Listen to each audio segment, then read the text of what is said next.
네, 830 투자 전략입니다. 개장 33분 남겨두고 있는데요. 두 분의 전문가로부터 시장 전략과 업종 종목 이야기 들어봅니다. 와운의 서호수, 서동우 전문가 연결되어 있습니다. 안녕하십니까? 안녕하십니까? 네, 오늘 포인트는 무엇을 짚고 오셨는지 화면부터 정리하고 보고 가도록 하죠.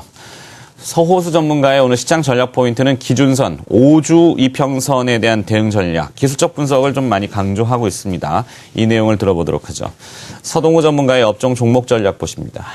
연기금 투자자들의 10% 룰 규정 완화로 인해서 매수하는 종목들이 늘어날 것이다. 수혜주에 주목을 해봐야 된다. 이렇게 정리해서 보내주셨습니다. 자, 내용을 들어보도록 하죠. 서호수 전문가님, 기준선, 5주 이평선에 대한 대응 전략 어떤 의미입니까? 네.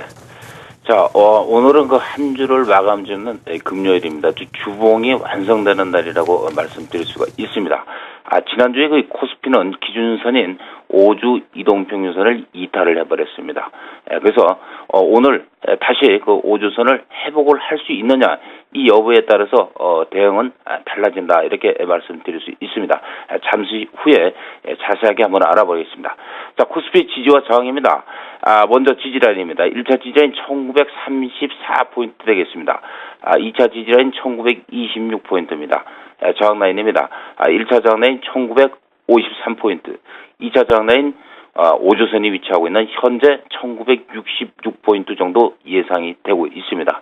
자, 미증시 간밤에도 거의 별탈 없습니다. 계속 올라가고 있습니다. 최고점 돌파 이후에 약간 쉬는 모습이죠. 상승 추세 그대로 유지가 되고 있는 모습이다. 미증시에 대해서는 더 이상 제가 문제가 생기기 전까지는 계속 괜찮다, 이렇게 생각을 하시면 될 것 같습니다. 자, 우리 그 코스피에 과연 그 5주선 전략이 어떻게 이루어지느냐, 거기에 대해서 간단하게 한번 자료 보면서 설명해 드리도록 하겠습니다. 자, 지금 보시게 되면요, 제가 5주선이라고 이렇게 표기를 해가지고 하는데, 이 기준선, 5주선, 지금 현재는 1966포인트 정도 가리키고 있는데요. 이것이 지금 하방, 이제 5주선 아래쪽에서는 수비 영역입니다. 즉, 현금 비중보다는, 주식 비중보다는 현금 비중이 커야 되는 것이죠. 그리고 이 위쪽으로는 공격 영역이라고 말씀을 드릴 수 있는데, 이 위로 빠졌다가 올라온다고 해가지고 바로 공격이 되지는 않습니다. 이 주가가 5주선을 회복을 하더라도 지금 보시기에 까맣게 굵게 내려오고 있는 선이 20일 이동평균선인데요. 이 20일 이동평균선이 지금 각도가 우하향으로 내려가고 있죠. 이게 설령 올라온다 하더라도 21선에 회전이 걸려줘야지만 공격적인 포지션으로 전환을 할 수 있다, 이렇게 생각하시면 되겠습니다. 자, 결론입니다. 오늘 만약에 시장에 5주 이동평균선을 만약에 넘어가 준다 하면은, 회복을 시킨다고 하면 이건 중립 포지션으로 돌아가는 것이죠. 중립적 대응, 즉 현금과 주식 비중이 비슷한 대응으로 가시면 되겠고요.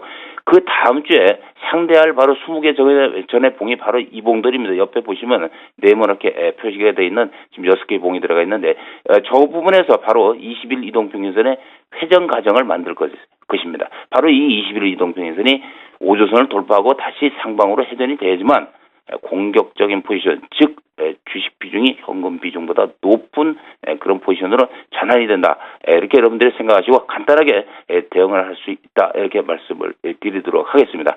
자, 코스닥에 요즘 관심이 많습니다. 제가 며칠 전에 이런 말씀을 한번 드렸습니다. 코스닥 시장은 무동력선이다. 이것은 그 코스닥을 비하하는 발언을 하는 것이 아닙니다. 즉, 이 얘기는 무슨 얘기냐면, 코스피 시장의 안정적인 흐름이 나타나줘야지만 코스닥은 그것을 기반으로 해서 상승 흐름으로 전개를 해나갈 수 있다, 이런 의미가 되겠습니다. 즉, 지금과 차트 보시면 아시겠지만요, 이번 주에 그 코스피 시장이 좀 위험한 구간으로 접어들자 코스닥은 바로 뛰어내리는 이러한 모습을 연출해줬다는 얘기죠. 이것이 바로 제가 말씀드린 코스피 시장의 안정적인 흐름이 붕괴가 되면은 코스닥은 언제든지 밑으로 한 단방에 내려올 수 있다라는 리스크 관리는 항상 여러분들이 생각을 하고 계시면서 시장 대응을 해야 된다라는 말씀을 드리고자 하는 것입니다.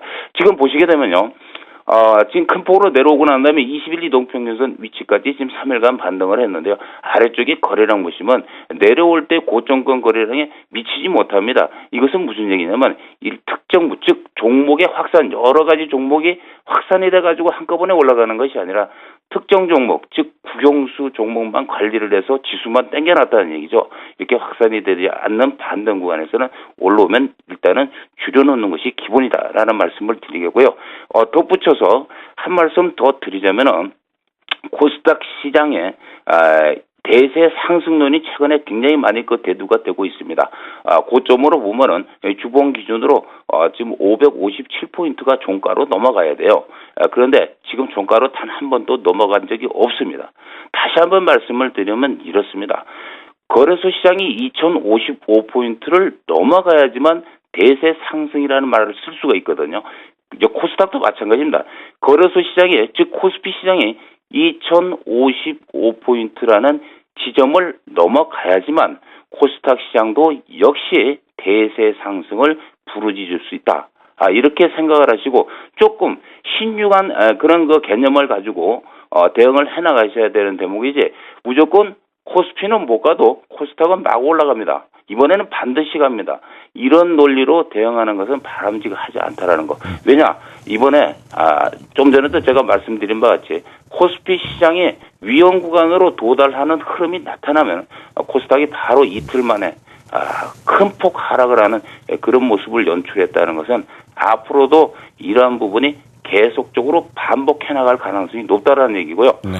지금 544포인트까지 반등을 했습니다만은 이것이 557까지 올라가다가 다시 내려올지 그건 모르겠습니다만은 지금 구간부터는 다시 올라오면은 줄여놓는 그러한 대응 방법을 가져가자. 즉 557에 가까워질수록 줄여놓고 가자, 이렇게 말씀을 드리겠습니다.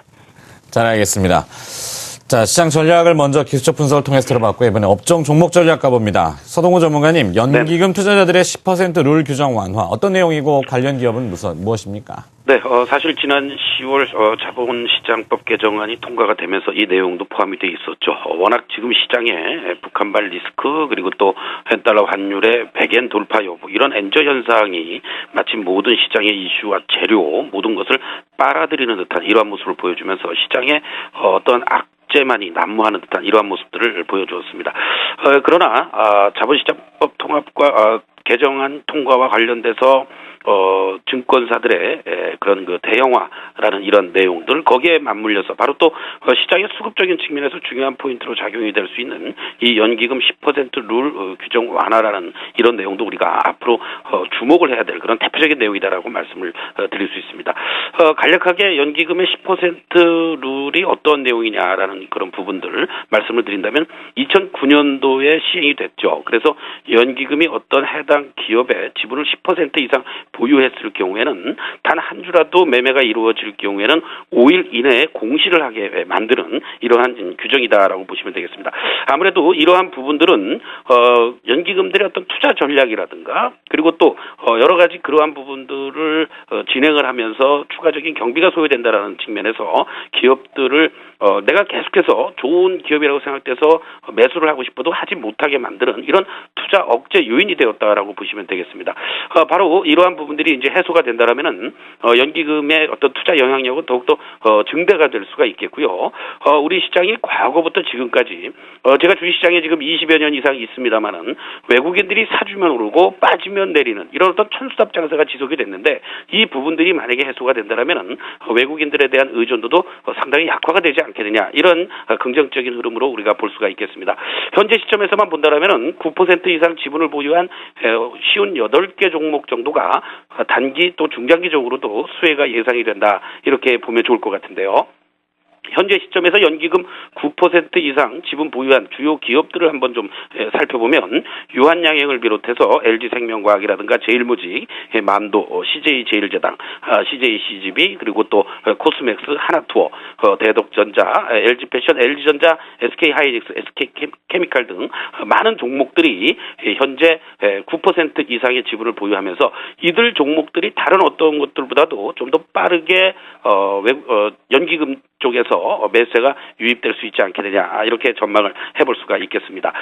결국 이와 같은 흐름들을 감안해서 본다라면은 시장의 흐름, 그리고 업종에서의 어떤 밸류에이션 저평가라든가 성장의 모멘텀 이런 것들이 있는 것들을 중심으로 해서 연기금들이 먼저 매수세가 좀 더 강하게 유입되지 않겠느냐 이렇게 우리가 볼 수가 있겠는데요.